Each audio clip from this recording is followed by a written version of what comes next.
আজকে যে সত্যি ঘটনাটা শুরু করছি সেটা দিল্লির একটা ঘটনা। ঘটনাটা ঘটেছে 10 নভেম্বর সোমবার সন্ধেবেলায় 6:38-এ। দিল্লির লাল কিলার সামনে যে রাস্তা রয়েছে তাতে একটা ব্লাস্ট হয়েছে।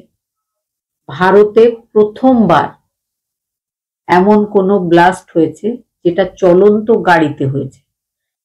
আজ পর্যন্ত আমরা অনেক অনেক ব্লাস্টের ব্যাপারে শুনেছি, দেখেছি, যেগুলো সব সময় হয়তো কোনো গাড়ি দাঁড়িয়ে আছে বা কোনো ব্যাগ পড়ে আছে এমন জায়গাতে ব্লাস্ট হয়েছিল। তবে ইনভেস্টিগেশন টিম মনে করছে ঘটনা শুরুটা হয়েছে আরো 9 দিন আগে। 1 নভেম্বর 1 নভেম্বর জম্মু পুলিশ লক্ষ্য করেছিল এলাকাতে বিভিন্ন জায়গায় পোস্টার লাগানো আছে। পোস্টারটা পাকিস্তানের সন্ত্রাসবাদী সংগঠন জৈশে মোহাম্মদের পোস্টার। জৈশে মোহাম্মদ সেই সন্ত্রাসবাদী সংগঠন যার লিডার হচ্ছে মৌলানা মাসুদ আজহার। এই পর্যন্ত ভারতের বিভিন্ন জায়গায়, পাকিস্তানের বিভিন্ন জায়গায়, ওয়ার্ল্ডের বিভিন্ন জায়গায় নানা রকম অপ্রীতিকর ঘটনা তার সংগঠন ঘটিয়ে থাকে। বুক ফুলিয়ে স্বীকার করে আমরাই এই ঘটনা ঘটিয়েছি, কিন্তু তারপরেও বারবার এই ধরনের ঘটনা ঘটতেই থাকে। যখন ওই ধরনের পোস্টারগুলো জম্মুতে দেখা যায়, পুলিশ টিমের চোখে পড়ে, তদন্ত শুরু হয় যে কে এই ঘটনা ঘটাচ্ছে। যে নামটা পুলিশের সামনে এসেছিল, ডক্টর মুজাম্মল নামের একজন এমবিবিএস, একজন এমডি, বর্তমানে আল ফালাহ নামের একটা ইউনিভার্সিটি যেটা গুরুগ্রামে রয়েছে, সেখানকার এমবিবিএস ছাত্রদের একজন প্রফেসর। তার নামটা সামনে এসেছিল। পুলিশ টিম তার জম্মুর বাড়িতে রেড করেছিল। তার বোন, সেও বর্তমানে একজন এমবিবিএস এর ছাত্রী, যে বাংলাদেশ থেকে এমবিবিএস করছিল। তার কয়েকদিনের মধ্যেই বিয়েও রয়েছে। তার বাড়ির লোকজনরা অবাক হয় যে তাদের ছেলে শুধু পড়াশোনাই করত, তার হঠাৎ করে এই ধরনের একটা ব্যাপারে নাম আসছে কিভাবে, তারা বিশ্বাস করে না। তবে পুলিশ টিম তাকে খুঁজছিল। পুলিশ টিম জানতে পারে যে সে ফরিদাবাদের একটা ভাড়া ঘরে থাকে। ফরিদাবাদে ভাড়া ঘরে গিয়ে পৌঁছায় পুলিশ টিম। তার বাড়িতে এমন অনেক কিছু জিনিস পাওয়া গেছে যেটা দেখলে বোঝা যায় যে এই ধরনের ঘটনার সাথে বা সেই আতঙ্কবাদী সংগঠনের সাথে তিনি অবশ্যই কানেক্টেড রয়েছেন। এবার বলি তার বাড়িতে কি পাওয়া গেছে। 350 কেজি অ্যামোনিয়াম নাইট্রেট, যেটা একটা বিস্ফোরক পদার্থ, ব্লাস্টের কাজে লাগে। তার পাওয়া গেছে, ব্যাটারি পাওয়া গেছে, ডিটোনেটর পাওয়া গেছে। সমস্ত জিনিসগুলোই কিন্তু ব্লাস্ট করাবার জন্য দরকার। উপর তলায় তিনি থাকতেন, নিচে ছিল গ্যারেজ, সেখান থেকে একটা গাড়ি পাওয়া যায়। সেই গাড়িতে একটা রাইফেল পাওয়া যায়, লোডেড একটা রাইফেল। এবার পুলিশ জানতে চাইছিল যে গাড়িটা কার। তখন জানা যায় গাড়িতে আরো একজন আল ফালাহ ইউনিভার্সিটির প্রফেসর, সঙ্গে একজন এমবিবিএস, একজন এমডি, একজন লেডি ডক্টর। ডক্টরের নাম doctor Shahin. Doctor Shahin doctor মুজাম্মলের বান্ধবী বলে মনে করা হয়। ডক্টর মুজাম্মলকে অ্যারেস্ট করা হয়, তবে ডক্টর শাহিনকে পুলিশ টিম তখন খুঁজে পায়নি। পরবর্তীকালে ব্লাস্ট হয়ে যাওয়ার পরে ডক্টর শাহিনকেও পুলিশ টিম অ্যারেস্ট করেছে। ডক্টর শাহিনের বাড়িতে বারবার পুলিশ টিম গেছে, তবে ডক্টর শাহিনের বাবা, তিনিও একজন ডক্টর, তার ফ্যামিলি যথেষ্ট একটা ভদ্র শিক্ষিত ফ্যামিলি, তারা তাদের মেয়ের এই ধরনের ঘটনার সাথে ইনভলভমেন্টটাকে বিশ্বাস করতে পারেনি। ডক্টর মুজাম্মেলের জিজ্ঞাসাবাদে আরো একটা নাম এগিয়ে আসে। নামটা ছিল ডক্টর আদিল মাজিদ আহমদ। ডক্টর আদিলকে পুলিশ টিম ইউপির সাহারানপুর এলাকা থেকে অ্যারেস্ট করেছিল 6 নভেম্বর 2025-এ। 6 নভেম্বর 2025-এ আরো একটা নাম পুলিশের সামনে আসে।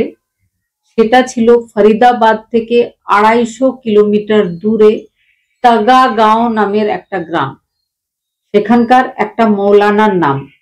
সেই মৌলানা বিভিন্ন শিক্ষিত মুসলিম যুবকদের জেহাদের নামে তৈরি করে, তাদের ট্রেনিং দেয়, তাদেরকে রেডি করা হয় এই ধরনের অপ্রীতিকর ঘটনা ঘটাবার জন্য। পুলিশ টিম সেখানে যায়। সেখান থেকে সেই মৌলানাকে অ্যারেস্ট করা হয়। মৌলানার বাড়িটা ঠিক ছিল একটা গোডাউনের মতো। সেই গোডাউনে যে জিনিসগুলো পাওয়া গেছিল সেটা দেখে পুলিশ টিম বা স্থানীয় লোকজনেরা একদম অবাক হয়ে যায়। তার মুজাম্মেলের ভাড়া বাড়িতে 350 কিলোগ্রাম অ্যামোনিয়াম নাইট্রেট নামের বিস্ফোরক পদার্থ পাওয়া গেছিল। এই মৌলানার গোডাউনের মতো বাড়িতে পাওয়া গেছিল 2500 কিলোগ্রাম অ্যামোনিয়াম নাইট্রেট, আরো নানা রকম বিস্ফোরক পদার্থ, আরো নানা রকম রাইফেল, গুলি, তার, ব্যাটারি ইত্যাদি। তাকে অ্যারেস্ট করে নিয়ে যাওয়া হয়। জিজ্ঞাসাবাদ শুরু হয় তার। Jammu Kashmir police, UP police, Haryana police, 3 police team যৌথভাবে এই কাজগুলো করছিল।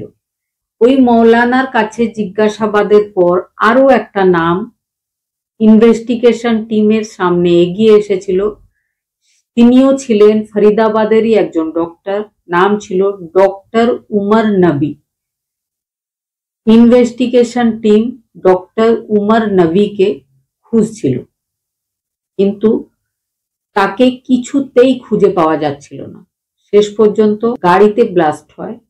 সেই গাড়িতে চালক সিটে যে বসেছিল, ব্লাস্টের সঙ্গে সঙ্গে অন্যান্য লোকজনের সাথে যে শেষ হয়ে গেছিল সেই ছিল ডক্টর উমর নবী, যাকে পুলিশ টিম খুঁজছিল কিন্তু খুঁজে পায়নি। পরবর্তীকালে ব্লাস্ট হয়ে যাওয়ার পরে বুঝতে পারে ওটাই ছিল ডক্টর উমর নবী।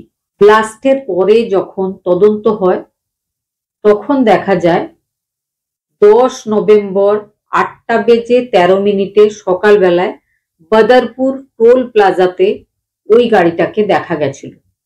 বদরপুর হচ্ছে ফরিদাবাদ মানে হরিয়ানা আর দিল্লির বর্ডার এলাকা। ওই টোল প্লাজাটা ক্রস করে সকালবেলায় গাড়িটা ফরিদাবাদ থেকে দিল্লিতে ঢুকেছিল। গাড়িটা ছিল i20। গাড়ির নাম্বার ছিল একটা হরিয়ানার নাম্বার HR26CE7664। ড্রাইভারকে সিসিটিভি ফুটেজে দেখা গেছিল কালো মাস্ক দিয়ে মুখ ঢাকা। কেউ সন্দেহ করেনি, কারণ কোভিড টাইমের পর এখনো অনেকেই মাস্ক ব্যবহার করে। বিশেষ করে দিল্লিতে প্রচুর এয়ার পলিউশন, সেই জন্য মাস্ক ব্যবহার করে প্রচুর লোকজন। মাস্ক পরে i20 সাদা রঙের গাড়িটাকে বদরপুরের টোল প্লাজা ক্রস করতে দেখা গেছিল সিসিটিভিতে। 7 ঘন্টা 6 মিনিট পর 3:19 লাল কিলার ভেতরে সুনহরি মসজিদ পার্কিং নামের একটা পার্কিং এরিয়া রয়েছে, সেখানে ওই গাড়িটাকে দেখা যায় দাঁড়িয়ে থাকা অবস্থায়। গাড়ি দাঁড়িয়ে ছিল। সিসিটিভি ফুটেজে দেখা যায় গাড়ির ভেতরে ড্রাইভার সিটে চালক বসেছিল। সাধারণত এমন হয় যে কোনো ড্রাইভার লোকজনকে নিয়ে গেছে, তখন অনেক সময় সে ড্রাইভার সিটে বসেই থাকে বা কখনো বেরোয়, কিন্তু ড্রাইভার সিটে বসে থাকা ওই মানুষটা যে ছিল ডক্টর উমর নবী, মুখে মাস্ক লাগানো ছিল, সে ওখানে বসেছিল 3 ঘন্টা 4 মিনিট, সে বাইরে বেরোয়নি, ওই ড্রাইভার সিটে বসেছিল, পার্কিং এ গাড়িটা দাঁড়িয়েছিল। 6টা বেজে 23 মিনিটে সিসিটিভিতে দেখা যায় ওই গাড়িটাকে বেরোতে। যে এরিয়াটাতে ব্লাস্ট হয়েছিল ওই পার্কিং থেকে সেটার দূরত্ব ছিল 500 থেকে 600 মিটারের মধ্যে। যারা গাড়ি চালায় তাদের জানা আছে ওইটুকু এলাকা যেতে খুব বেশি 5 মিনিট লাগা উচিত 500 মিটার যেতে, কিন্তু গাড়িটা 15 মিনিট ধরে ওই জায়গাটাতে পৌঁছেছিল যেখানে ব্লাস্ট হয়েছে। তারপরে হঠাৎ করে ব্লাস্ট হয়ে যায়, আগুন জ্বলে ওঠে, গাড়ির চারিপাশে যে গাড়িগুলো ছিল ভীষণভাবে ক্ষতিগ্রস্ত হয়, মানুষজন সেইখানেই মারা যায়। ব্লাস্ট হয়ে গেছে, ডক্টর উমর নবী আর বেঁচে নেই যে তার কাছে জিজ্ঞেস করা হবে কি ঘটনা হয়েছে, কেন হয়েছে। ইনভেস্টিগেশন টিম অনেক কিছু তদন্ত করছেন, অনেক কিছু সম্ভাবনা যেগুলো বলছেন, তারা বেশ কয়েকটা পয়েন্ট বলেছেন। তারা বলছেন যে ডক্টর উমর নবী হয়তো 3 ঘন্টা ধরে পার্কিং এ বসেছিল, ওয়েট করছিল আগামী আদেশ কি আসছে সেটা জানার, বা এটাও হতে পারে কি করবে সেটা সে বুঝতে পারছিল না। আরো একটা কারণ হতে পারে, যদি ওই পার্কিং এরিয়াতেই সে ব্লাস্ট করত তাহলে খুব বেশি লোকজন ক্ষতিগ্রস্ত হতো না, শুধু গাড়িগুলো ক্ষতিগ্রস্ত হতো, কিন্তু সে একটা জনবহুল রাস্তায় বেরিয়ে গেছে, তারপরে ব্লাস্ট করেছে, নিজেকেও শেষ করেছে, সঙ্গে মানুষজনদেরকে শেষ করেছে। ধরনের সংগঠনের একটা বিশেষ মোটিভ থাকে, লোকজনকে ক্ষতিগ্রস্ত করা, সেই সঙ্গে নিজের সংগঠনের নাম হবে, ইন্টারন্যাশনাল নিউজ তৈরি হবে, যত বেশি লোকালিটিতে এই ধরনের ঘটনা ঘটানো হবে তাদের সন্ত্রাসবাদী সংগঠনের তত নাম হবে, লোক তত আতঙ্কিত হবে। হয়তো সেই জন্যই সে ওই এলাকাটাকে বেছে নিয়েছিল এই কাজটা করার জন্য। এখনো ইনভেস্টিগেশন চলছে, 2 জন আরো ডাক্তার যাদের নাম সামনে এসেছে তাদেরকে খোঁজার চেষ্টা চলছে, তারা এখনো পলাতক। সবশেষে একটা কথাই বলবো, এই ধরনের শিক্ষিত সমাজ, পেশায় যারা ডাক্তার, যাদের কাজ মানুষকে বাঁচানো, তারা যদি এই রকম লজ্জাজনক ষড়যন্ত্রে সামিল হয়, মানুষজনের মধ্যে আতঙ্ক ছড়িয়ে দেয়, নৃশংসভাবে মানুষজনের প্রাণ নিতে শুরু করে, এর থেকে নিন্দনীয়, এর থেকে লজ্জাজনক, এর থেকে ঘেন্নাজনক বিষয় আর কিচ্ছু হয় না।